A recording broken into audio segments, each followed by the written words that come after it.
What's up everyone, it's Adam from Lifeguard and I'm back with a brand new lifeguarding video for you guys. If you guys are new to the channel, make a bunch of lifeguarding content about how to pass the course, how to pass the pre-test, basically everything you need to know about becoming a successful lifeguard. So definitely consider subscribing and liking the video if you're new to the channel. Also, if you're taking the lifeguarding course for your first time, you're about to do the pre-tests, I have a course down below in the description on Teachable. I highly recommend you sign up because I'll break down everything you need to know about the brick dive, the lap swim, and the treading water exams, so you'll pass on your first try and you do not have to worry about spending money and having to take it again and not passing. So I highly recommend you check it out because it'll make your life a lot easier. So today's video is going to be all about problems that you're going to face as a lifeguard. I've lifeguarded for over 6 years and I've faced a lot of problems, a lot of random stuff that come up and just makes things more difficult than they need to be. So today I'm going to help you guys prepare and basically underline what you need to expect as a lifeguard, just things that will come up and problems that you will face throughout your lifeguarding career. So the first thing that I guarantee everyone's going to experience, at least at some point in time, especially if you lifeguard for multiple years, is a person, a swimmer, it could be any age group, any type of person that just doesn't listen to you. This is like so common. It's more common when you're in the early stages of lifeguarding, because when you're a new lifeguard at a certain facility, pool, beach, lake, whatever it is, some people feel like more entitled than you because they're like, oh, this is a new lifeguard, like I don't have to listen to them, I don't have to respect them. So you're gonna run into some people that are just super annoying, just do not listen to you. They put other people around them in danger. Let's say they're like doing stupid like flips, tricks off the side of the pool, or diving in the shallow end, or tackling their friends, or like stealing people's goggles and throwing them across the pool. Whatever it is, it could be like any type of range of activity. If they don't listen to you, it's going to be a hazard and it looks bad on your part because it's kind of embarrassing, especially if you're a young lifeguard, if you're telling someone to stop and they're not listening. So my number one tip for this obviously is to remain professional. You want to look unbothered. You don't want to raise your voice and get super like emotional and like swear. That's like the worst thing you can do, is signal to them that you're like they're getting under your skin. So you want to remain calm, you want to remain cool, collected. If you have like a manager that you can bring out, you should do that. Always just repeat what you need to say, like you need to stop doing this because you're putting this person in danger, or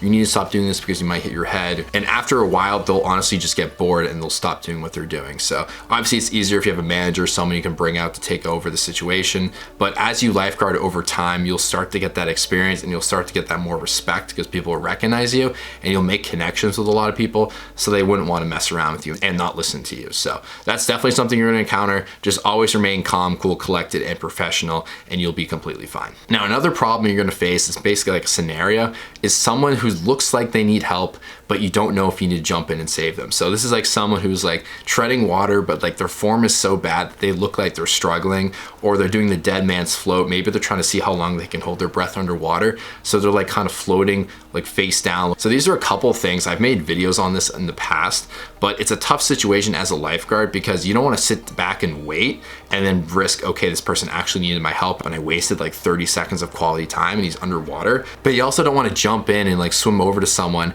and he just pops his head up and it's like, oh, what are you doing? Like completely fine. So in this situation, number one, what you want to enforce in the first place is every time you see people trying to hold their breath underwater, doing contests or doing dead man floats, you want to tell them at the beginning, there's no holding water competitions at this pool. It's not safe. And you can basically explain that you don't want them to like swallow water, or you want them to risk drowning, stuff like that. And another thing, it's very important for you just to react with your natural instincts and use your best judgment. There's gonna be situations that you're gonna be unsure about, but it's better to act on it than sitting back and waiting for a situation to get worse. So if you see someone who's in the water, it's best to communicate with them like, hey, are you okay? You okay?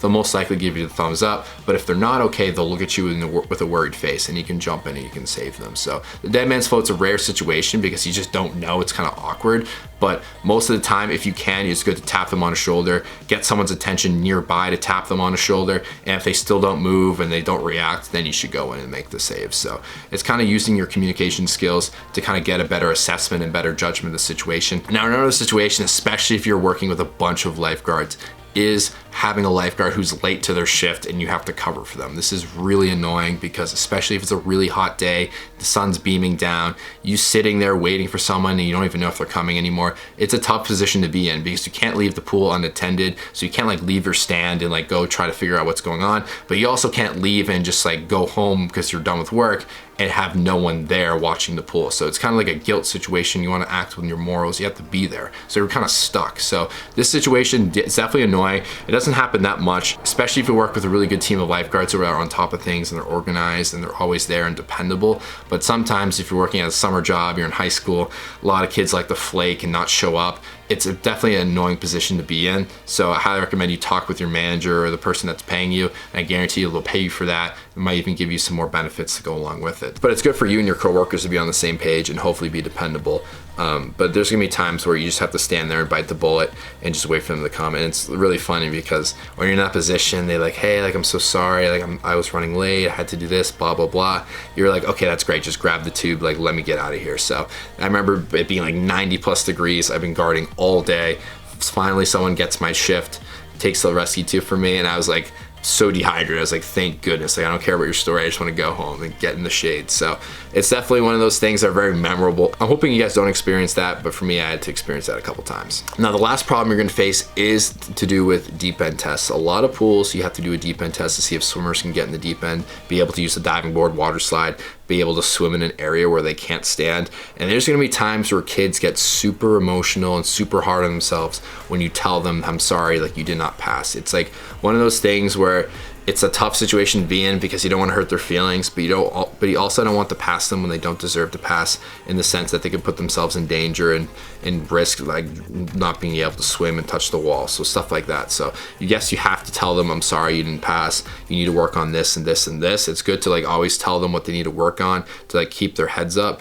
But it's not the best situation to be in because it makes you look like a jerk when some little girl's crying in front of you and you're like there saying like, oh, I'm sorry. So it's a delicate situation, but it's better to have them cry and them to be upset than to put them in the deep end when they shouldn't be there. And then someone else guarding them when you leave is like, why is this person in the deep end? Having to jump in and like rescue them and stuff like that. But the more and more deep end tests you do, the more and more like comfortable and routine it is to tell someone that they didn't pass, so you don't feel as bad and you find the right words to say as well. So like experience definitely helps in all these situations and solving all these problems. But I just want to like remind you guys that these are some things that I've faced throughout my lifeguarding career that you're probably going to face as well, to help you guys prepare more and get your like mind in the right place. So I hope you guys enjoyed this video and found it helpful. Definitely like and subscribe if you're new to the channel. I know it's the off season, so there's not that many people lifeguarding in the fall and the winter, but I'm still going to be producing this type of content. Comment down below if there's anything else you want to see or if there's any questions that you might have, and I'll see you all in the next upload. Thanks so much for watching. Peace out.